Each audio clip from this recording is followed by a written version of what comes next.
আল্লামা সাইদি তুমি মরণি, শহীদ হয়েছ তুমি এটাই জানি। আল্লামা সাইদি তুমি মরণি, শহীদ হয়েছ তুমি এটাই জানি। কারাগারে কাটালে 13টি বছর, বাতিল খেপেছে তোমায় দেখে তরথর। তুমি বেঁচেছিলে মোদের নয়নমণি, শহীদ হয়েছ তুমি এটাই জানি।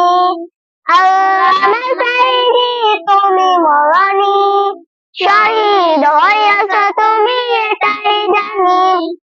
দেখা তো হবে না এই জীবনে, দেখা হবে জান্নাতের ফুল বাগানে। এই আশা কবুল করো আল্লাহ তুমি, শহীদ হয়েছ তুমি এটাই জানি। দেহ মাঝে যতদিন ছিল প্রাণ, বলেছিলে তুমি সেই প্রভুরই কালাম। আল্লামা সাইদি তুমি মরণি।